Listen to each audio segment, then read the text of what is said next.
ये देखो ये मस्त है, पहन के देखो। पहन के देख।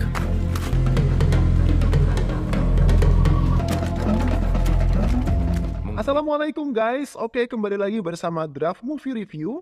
Piye kabar Re? Terima kasih buat para penonton setia Draft Movie dimanapun kalian berada. Semoga kalian semua selalu sehat ya. Kali ini Draft Movie sudah merangkum sebuah film yang berjudul Asuran. Bagaimana keseruan filmnya? Gak perlu banyak basa-basi, ini dia alur ceritanya.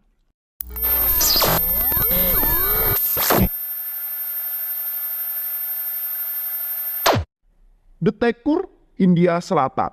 Terdapat suatu kebiasaan aneh yang meresahkan, di mana orang-orang kaya dan berkasta tinggi akan mendesak orang-orang miskin, berkasta rendah untuk segera menjual tanah kepada mereka. Pada Quran, Rajesh dan Venka termasuk orang yang menjalankan kebiasaan tersebut. Pada Quran adalah the king-nya ekonomi di desa tersebut. Semua bisnis-bisnis di desa itu adalah milik Pada Quran. Toko pupuk, toko tekstil, restoran, bioskop, dan lain sebagainya adalah milik Pada Quran. Kekuasaannya itu membuat Pada Quran memiliki anak buah yang sangat banyak.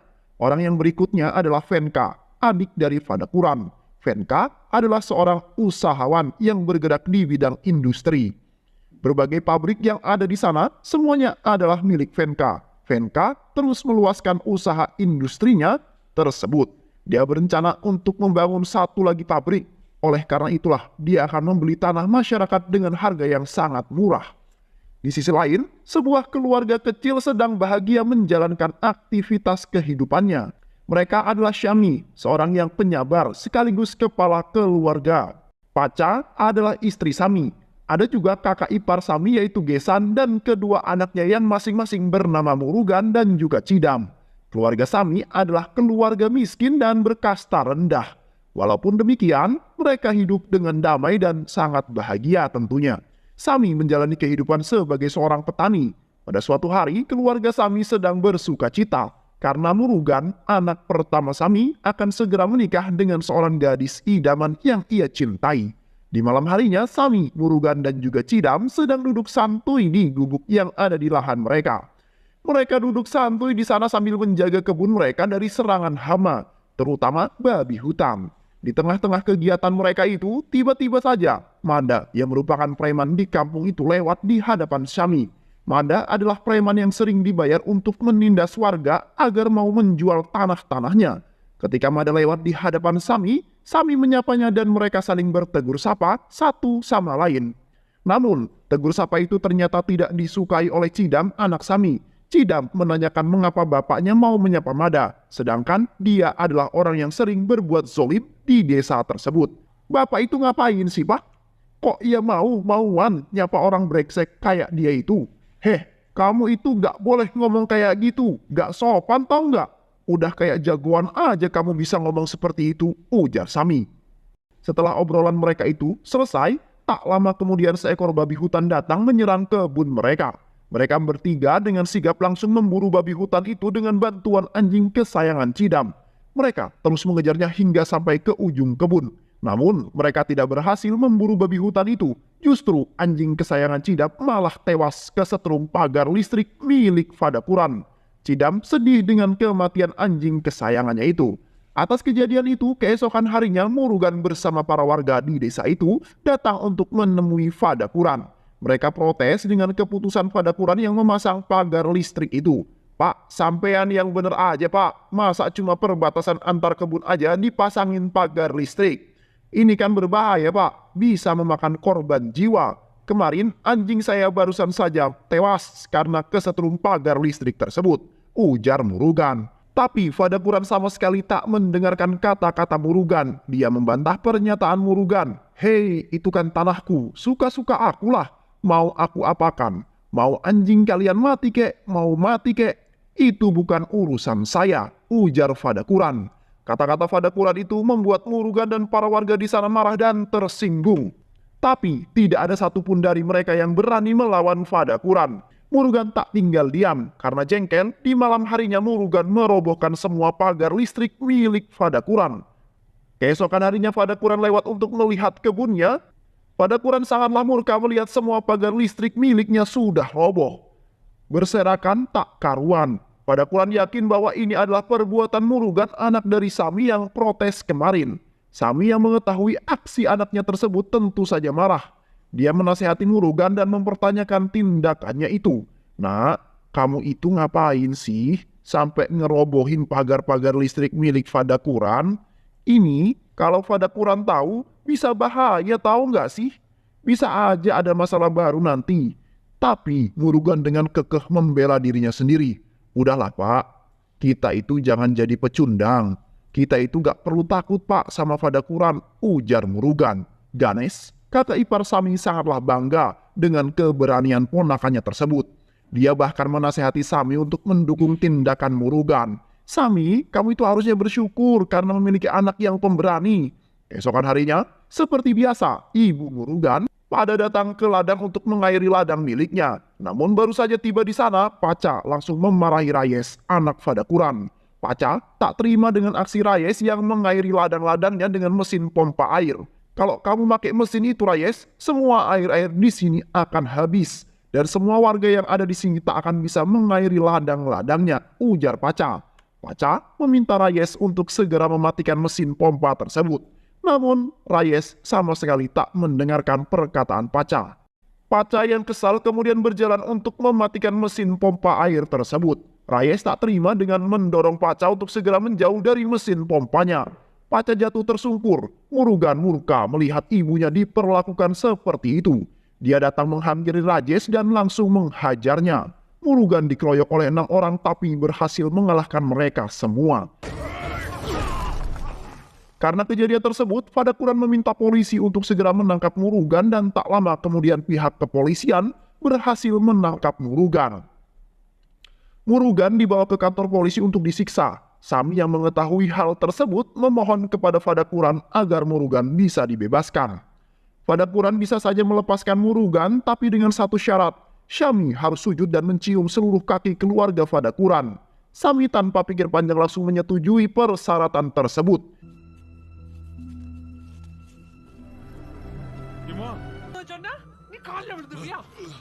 Tak lama kemudian Paca dan Cidam membopong Sami yang sempoyongan di jalan. Cidam mengetahui peristiwa tadi. Dia lagi dan lagi kesal terhadap ayahnya yang selalu tunduk menjadi seorang pecundang. Dia tak terima dengan harga diri ayahnya yang direndahkan walaupun mereka berasal dari keluarga yang miskin. Tapi dia hanya bisa diam memendam kekesalannya tersebut. Tak berselang lama, Gajes sedang menjemput Murugan dengan sepedanya. Muka Murugan bonyok, badannya penuh dengan luka-luka setelah disiksa oleh pihak kepolisian. Sesampainya di rumah, Sami mengkhawatirkan keadaan Murugan. Tapi Murugan meyakinkan Sami bahwa dirinya baik-baik saja. Bahkan Murugan malah merasa puas karena berhasil merendahkan martabat Rayes di depan anak buahnya. Cidam lalu menghampiri kakaknya tersebut dan menceritakan semuanya pada Murugan. "Mas, ayah ini sudah kelewatan cukunya Mas. Bapak itu sudah merendahkan harga dirinya sendiri hanya untuk membebaskan abang." "Gimana maksudnya?" "Iya bang, bapak itu sampai mencium kaki keluarga Fadakuran demi membebaskan abang." Tuar, bagai tersambar petir dong di siang bolong. Hati Murugan langsung terbakar amarah mendengar kata-kata adiknya tersebut. Saat itu juga Murugan pergi untuk mencari keberadaan Fadakuran. Dia menemui Fadakuran yang sedang asik menonton bioskop. Murugan kemudian mengikuti Fadakuran yang ingin pergi ke toilet. Dan saat situasi sudah mendukung, Murugan langsung menghajar Fadakuran dan menggaplok-gaplok kepalanya dengan sendal swallow miliknya. "Kau pikir kau itu siapa, ha? Berani-beraninya kamu merendahkan harga diri bapakku. Kau pikir cuman kau aja yang bisa kayak begitu? Aku pun bisa. Niha. Makan nih, sendal jepit. Makan nih, makan. Fadakuran tentu saja mangkel dan sangat murka dengan kelakuan anaknya Sami tersebut. Fadakuran akan membalas perbuatan Murugan. Dia tak terima karena harga dirinya telah diinjak-injak. Dia berencana untuk menghabisi Murugan di tempat lain seperti biasanya. Murugan akan pergi untuk mengawasi ladangnya dari serangan hama. Tapi kali ini dia hanya pergi bersama Cidam. Fadakuran kemudian datang bersama anak buahnya untuk menghabisi Murugan. Murugan ditendang, dipukul, dan disiksa di tengah ladang itu. Lehernya Murugan dililit dengan sebuah tali, badannya ditusuk dengan sebuah tombak. Murugan tak mampu berbuat banyak. Di tengah ajalnya itu dia meminta Cidam untuk segera lari menyelamatkan diri. Cidam lari untuk memberitahukan kejadian ini pada Sami. Sami kemudian datang bersama para warga untuk mencari keberadaan Murugan. Mereka terus mencarinya namun tak kunjung menemukan Murugan. Sami lalu pergi untuk meminta bantuan polisi agar segera mencari keberadaan Murugan. Namun, polisi-polisi itu tak menggubris permintaan Sami. Keesokan harinya, Sami, keluarganya dan beberapa warga desa kembali datang ke ladang untuk mencari Murugan. Sami melihat segerombolan anjing yang sedang mengendus-endus sesuatu. Sami yang penasaran kemudian pergi ke sana dan betapa hancur hati Sami setelah mengetahui bahwa itu adalah mayat sang anak tercinta, yaitu Murugan. Mayat Murugan ditemukan telanjang tanpa kepala, badannya hangus penuh luka bakar. Sami sangat yakin bahwa ini adalah mayat Murugan, tapi Paca mengelaknya. Bukan, ini bukan mayat Murugan anakmu. Anakku pasti masih hidup, ujar Paca yang menangis histeris. Paca terus mengelak fakta kematian Murugan.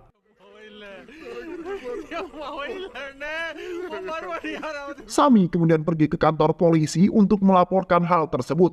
Mereka meminta pihak kepolisian agar mengusut tuntas kasus pembunuhan Murugan. Namun, pihak polisi kembali menghiraukan permintaan mereka. Polisi mengatakan bahwa mayat itu ditemukan tanpa kepala dan tubuhnya penuh dengan luka bakar. Mereka tidak dapat mengenali identitas mayat tersebut. Oleh karena itu, kami menetapkan bahwa ini hanyalah kasus penemuan mayat tak dikenal, bukan kasus pembantaian si Murugan. Kami baru bisa bergerak setelah kepala Murugan ditemukan dan berhasil diidentifikasi. Sami merasa frustasi, sedangkan Paca hanya bisa menangis histeris. Paca selalu saja terbangun di malam hari untuk menunggu kedatangan Murugan. Dia belum rela melepaskan Murugan, sang anak tercinta. Paca terus mencari Murugan di ladangnya, sedangkan Sami sengaja mabuk-mabukan untuk melampiaskan rasa frustasinya. Keesokan harinya, Paca hendak pergi ke pasar untuk belanja sebuah sayuran. Di tengah jalan, dia melihat Rayes, anak Padakuran yang akan segera menikah. Paca kembali emosi, dia mengingat kembali tentang Murugan yang juga akan menikah. Paca kemudian menceritakan itu pada Ganes. Ganes malah terpancing emosi. Kali ini, dia berunding dengan Sami untuk segera menghabisi Padakuran. Sami menenangkan Ganes. Sami tak ingin jika dia membunuh Padakuran, maka keluarga Padakuran akan menghabisi keluarganya. Beberapa hari terus berlalu, kini Paca sudah bisa move on dari kematian Murugan. Dia mengajak kakak, suami, dan anaknya untuk mengirimkan doa pada mendiang Murugan. Di tengah prosesi itu, Paca tak henti-hentinya menangis. Cidam yang melihat hal tersebut kemudian merasa sangat kasihan pada sang ibu tercinta. Cidam kemudian meminta izin untuk pergi ke rumah temannya. Paca merasa curiga dengan gerak-gerik anak itu. Dia meminta Sami untuk segera mengikuti Cidam. Dan benar saja ternyata Cidam pergi untuk segera menghabisi sumber kesedihan ibunya. Dia terus mengikuti Padakuran kemanapun dia pergi. Hingga saat Padakuran berada di tempat yang sepi, Cidam mengeluarkan sebilah parang dari sarungnya. Sami melihat dari kejauhan. Cidam berlari untuk membacok Padakuran. Sami berusaha untuk mengejarnya karena jaraknya terlalu jauh. Sami mengambil sebuah kayu dan melemparkan pada lampu jalan agar tidak ada satupun orang yang melihat aksi anak tercintanya tersebut. Cidam terus melaju untuk membacok Padakuran. Tangan Padakuran putus. Dia pun tewas di tempat. Sesampainya di rumah, Sami langsung murka dan menggaplok Cidam. Dia kesal karena Cidam telah menghabisi nyawa Padakuran. Kini, untuk menyelamatkan nyawa keluarganya, Sami bersama Cidam langsung kabur ke sebuah hutan, sedangkan Paca bersama Ganes dan anak-anaknya kabur ke rumah saudaranya. Perpisahan itu dilakukan untuk menyelamatkan Paca dan anak-anak Sami. Sementara itu, kabar kematian Padakuran tentu saja menjadi topik hangat di desa tersebut. Rayes langsung memerintahkan semua anak buah dan polisi untuk menangkap Cidam hidup-hidup. Di sisi lain, kini Paca sudah sampai di rumah saudaranya. Mereka menyelamatkan diri dengan bersembunyi di sana. Tapi tak lama kemudian mereka harus kembali pergi lantaran anak buah Padakuran mengobrak-abrik rumah saudaranya untuk mencari Paca. Sami bersama Cidam tidur dan bersembunyi di tengah hutan. Sami kemudian pergi menemui saudaranya Paca itu untuk menanyakan keberadaannya.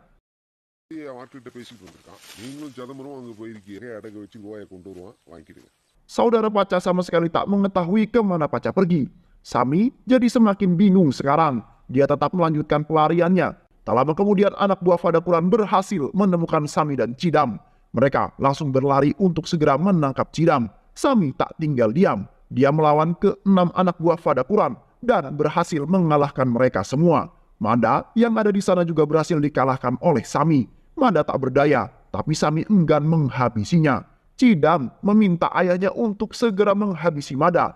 "Bapak, cepat dong, habisi aja dia. Dialah orang yang sudah menghabisi kakak," ujar Cidam. Tapi Sami masih enggan untuk menghabisi Mada. "Aku tak ingin keluargaku kembali menderita seperti dulu. Oleh karena itulah aku tak ingin menghabisi Mada." "Apa maksud bapak, Pak?" ujar Cidam. Barulah kini Sami menceritakan tentang masa lalunya kepada Cidam.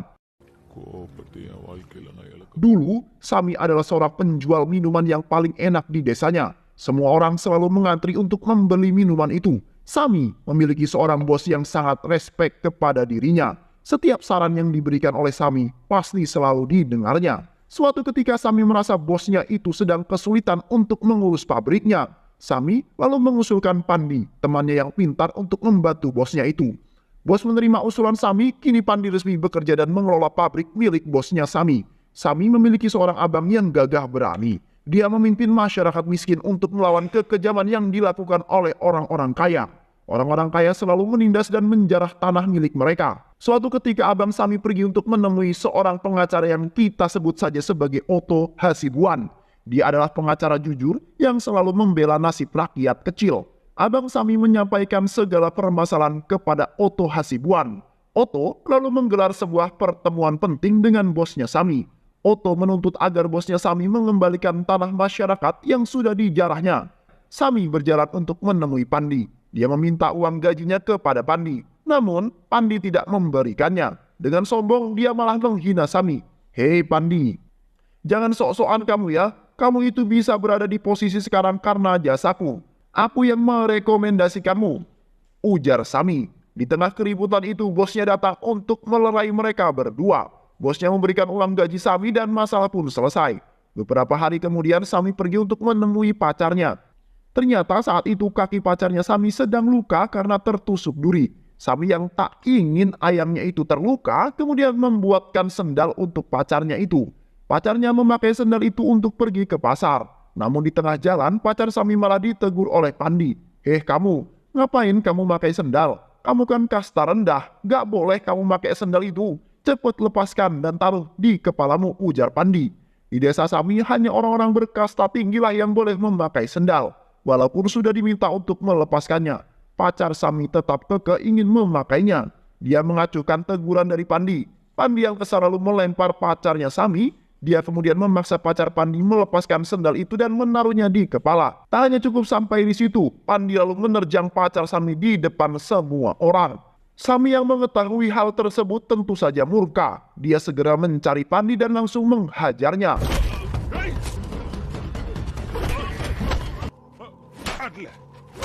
Bos yang mendengar kabar itu langsung memarahi Sami dan membela Pandi.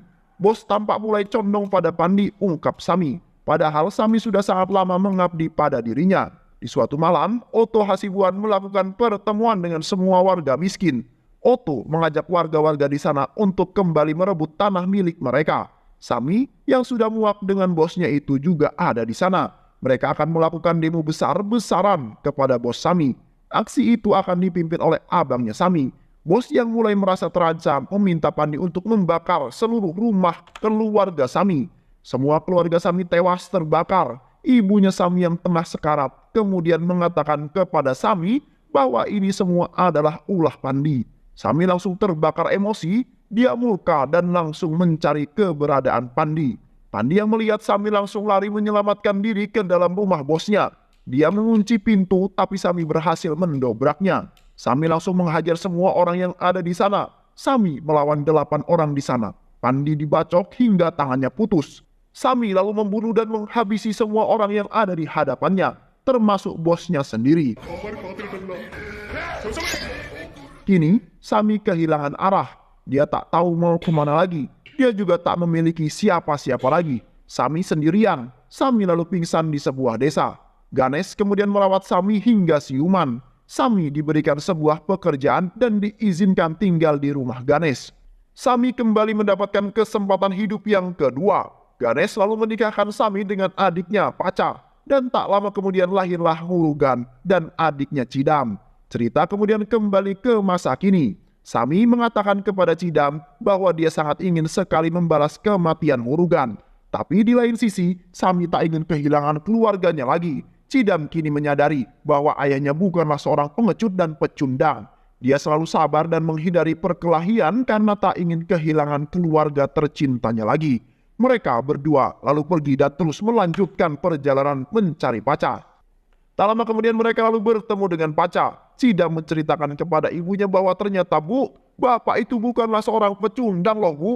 Bapak dulunya adalah orang yang sangat pemberani," ujar Cidam. Sami dan Paca lalu berdiskusi tentang bagaimana nasib Cidam. Mereka lalu memutuskan untuk menyerahkan masalah ini kepada Bang Oto Hasibuan. Bang Oto diminta untuk menjadi penengah dalam masalah ini. Sami juga meminta agar dirinya lah yang menjadi tersangka kasus pembunuhan Fadakuran. Dia juga akan memberikan tanahnya kepada keluarga Fadakuran sebagai permintaan maaf. Sami lalu menjelaskan tentang semua yang terjadi, bagaimana dan mengapa Cidam menghabisi nyawa Fadakuran.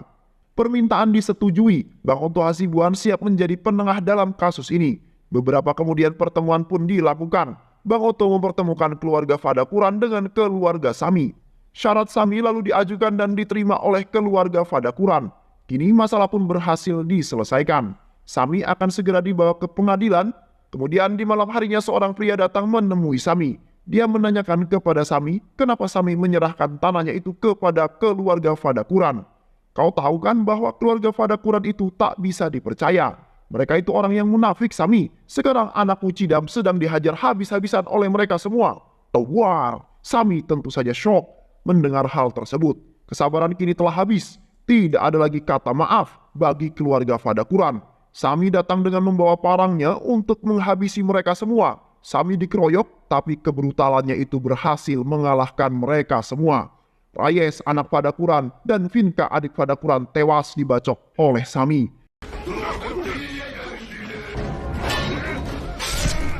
Setelah perkelahian itu, warga desa kemudian sepakat dengan Sami untuk berdamai.